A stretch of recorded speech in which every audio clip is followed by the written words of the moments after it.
This engine is stock except for two things, which technically means it's not stock at all. So it's kind of well timed. Hey everyone, I'm Zack Klapman, co-host of The Smoking Tire, contributor to Road and Track, and producer of a bunch of car things that died on that faraway land of television. Today, we are talking about the Focus RS 2018 to be specific. It's the bigger, more athletic brother to the Focus ST. It's like Peyton Manning to Eli. Shots fired. That's right. Peyton went to the big show 4 times. Yeah, Peyton went to the Super Bowl 4 times, but he only won 50% of those Super Bowls, so technically he and Eli have the same number of rings. I don't even know who they play for. The Focus RS is a 5-door hatchback that was sold in North America from 2016 to 2018. This wasn't the first Focus RS to ever exist, though. The Mark I came out in 2002, the beautiful second gen in 2009, but none of those were sold in the United States. So when it was announced that this would be coming to the United States, a land that had been aggressively buying downpipes and vape pens ever since the WRX debuted in 2002, this was a big deal. 2015 was also the last year of the Subaru WRX STI hatchback. So it's kind of well timed. As I said, this is a 2018 Focus RS. That was the final year. They only brought 1,000 to the United States for that year, and all of them are considered limited editions. We're going to get to the differences between the 16, 17, and 18 in a minute, but what you need to know is that only 2 colors were offered, race red or nitrous blue, and that made a lot of Model Ts jealous. The original 2002 Focus RS that they got in the UK had a 215 horsepower turbocharged 4-banger. The best one we got here was the 170 horsepower inline-4 that came in the Focus SVT. Good car, quick car-ish. This is not quick-ish, this is fast, because this engine is a 2.3 liter inline-4, turbocharged of course, making 350 horsepower, and when you activate the overboost function, 350 pound-feet of torque. As I said, turbocharged, but this has a twin-scroll turbo, unlike the 2.3 liter Mustang's engine. Twin-scroll, like the Dead Sea Scrolls. Actually, they had way more than 2 scrolls. There was like 800 or something. Now, a lot of people on the internet will say that this is the same engine you get in a EcoBoost Mustang. That is not true. They are similar. They have the same pistons, rods, and crank. The block is also different from the Mustangs, which is why when they accidentally put Ford Mustang head gaskets on these cars, it caused issues. Issues like head gaskets exploding and Ford having to issue a recall and replace some heads in all the head gaskets. The good news is that the 2018s didn't have that problem. They got the right part number for the right engine. The reason that happened is this block has slightly different cooling jackets and little different piping systems inside the block where they basically direct coolant to cool down the cylinders. This has a different design than the Mustang, but if you put a Mustang's head gasket on it, it basically sends water where this engine doesn't want water to be. And that water will boil because the engine gets very hot, and then you also have an integrated intercooler, and as I said, the turbo in this is different. It has 10 blades instead of the Mustang's 8. This engine is stock except for 2 things, which technically means it's not stock at all. It has an oil catch can system, which basically helps separate oil before it gets recirculated, helps prevent the back of the valves from getting gunked up as quickly as a direct injection typically would. And it has an upgraded coolant overflow tank. Basically, it's made of aluminum now, so it's more durable. I like this because the mods that were done to this car will help its longevity and its reliability, and they're not pushing more boost or more fuel or more air into the cylinders. Speaking of air, let's check out the awesome lukewarm intake. Not cold air intake, lukewarm.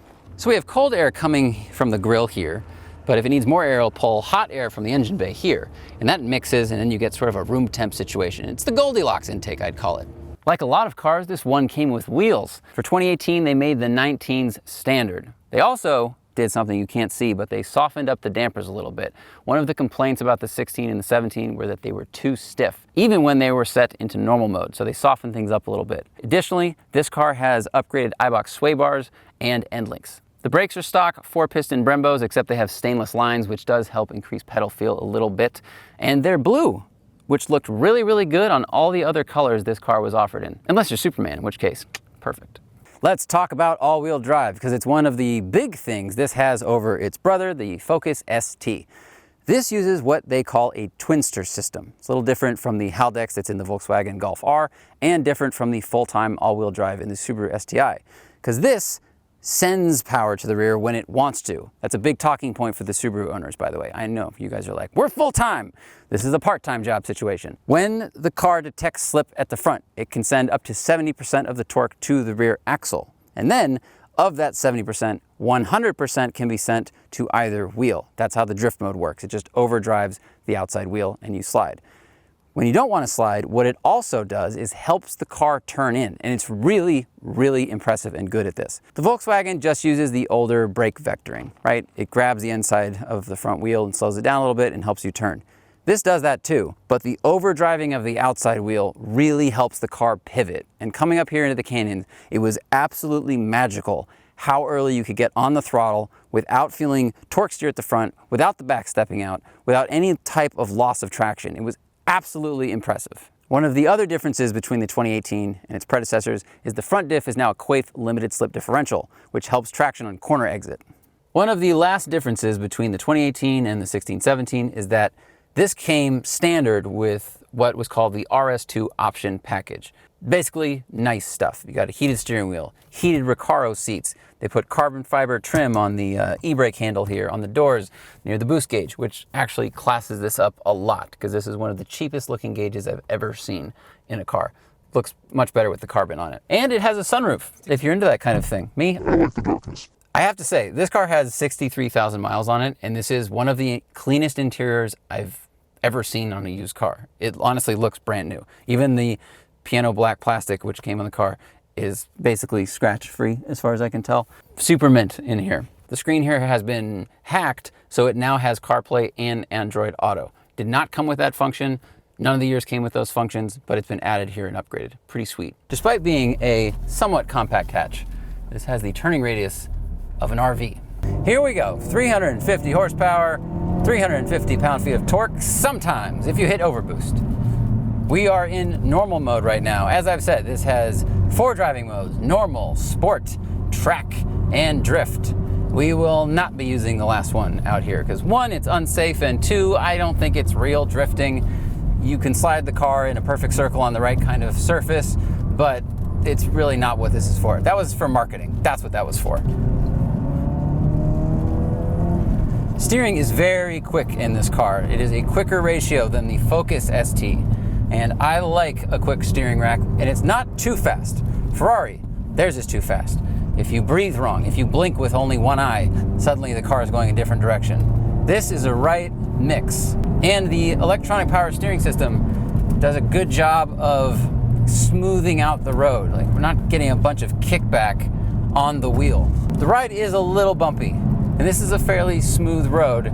It's kind of like nice tarmac on top of bad tarmac, but moving around a good bit. If this seat was any firmer, like, my head would be jiggling up and down like a bobblehead. The seat is doing a lot of the damping. I can't imagine what the 2016s and 17s were like, because they were actually a little stiffer in terms of ride. Now let's hit the button. We're gonna go to sport mode. Changes the throttle mapping, changes the steering a little bit. What's cool is that it doesn't increase the power. Even in normal mode, you have 350 horsepower. Some cars give you more power as you go up into the more aggressive modes. Ford didn't do that. They know that you always want the power you paid for. You just want to have a softer throttle pedal, a little bit less responsive throttle pedal, things like that. And you can adjust the shocks independent of the drive modes. So right now I'm in sport mode, but the shocks are still in normal. They're in their softest setting, which, as you can see, isn't that soft, but it's pretty good. This does feel like a car. It was developed in Germany. It feels like it was developed in Germany. It's a place with smooth roads. And they brought it here. And they went, oh, geez, maybe we should have made it a little softer. In normal mode, the overrun sound, the little exhaust pops, are also not muted, but a little restrained. They're respectable, is how I describe them. And the owner of this car has disabled the exhaust sound enhancement system, whatever you want to call it. The speaker that plays fake exhaust noise, it has been disconnected. I don't miss it at all. I can hear the engine, I can hear the intake, I can hear the overrun. It's all fine. If you want to plug it back in when you buy the car, great. Bop, bop, bop. I'm getting on the gas so early in the corners, and there is not a lick of understeer or loss of traction. Sure, it might be pulling a little bit of power, it's doing a little bit of brake vectoring, but whatever it is, the combination of front diff, rear diff, and the brake vectoring makes it feel like magic, and it feels much more advanced and I'd say rear biased than the Mark 7 Golf R. Like the Mark 8 is a little bit more advanced system and it feels more similar to this, but that's not an apples to apples comparison. That car's more expensive and it's newer. It is a fun little rally car. On a smooth road, this thing would just eat tarmac. Seat is comfortable for me. This is a Recaro seat, it's the heated seat. A lot of people have complained about the seats in this car. I think you have to be the right size. I'm 169 pounds, 5'10". If I was 171 pounds, this seat would be too tight. These bolsters are aggressive and they're pretty narrow. I will say that the seating position is a little bit higher than what I would like. I would want to drop this thing down like 4 inches if I could. I feel like I'm sitting really high up. If I had a helmet on, it would damn near be rubbing the ceiling of this car. Look at, like, just on the gas, second gear. Early in the turn, pulls out really hard. Shifter is kind of soft feeling, accurate, but you know, it's like the volume's turned down a little bit on it compared to something like the Integra Type S or even Civic Type R. Now, the two big competitors for this car were the Civic Type R and the Golf R. Golf R looks a little bit more mature, not as fast, not as much power, but it came with a DSG. Despite having a DSG, it ran the same 0 to 60 time as this Focus RS. This has more horsepower, but it only came in a manual. See, Red Bull thinks you have to have paddles to win an F1 race. This has a manual, and it's just as fast as the paddle-shifted Golf R, and that is definitely how math and facts work. All right, now we're gonna put the shocks into stiff mode, still in sport. Let's see what this feels like. Yeah, this should be called track suspension, track mode. It's very rigid. Woo, boom. I mean, that was a pretty hard hit. Even driving up here on the highway, I had it in normal, I had the shocks in soft, whatever, and hitting the hard edges on the 405 were felt and heard through the whole vehicle. It felt like, that's really bumpy.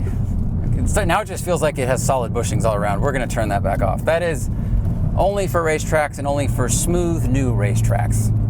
Track mode we're not going to mess with, same with drift mode. There's no need out here. What I like is that power stays consistent across the modes. The things that change are the damper settings, throttle response, and as you go up in the driving modes, the steering gets a little bit heavier as well. But what is great about this steering is not only is it quick, but it is a linear rack. It is not a progressive rack.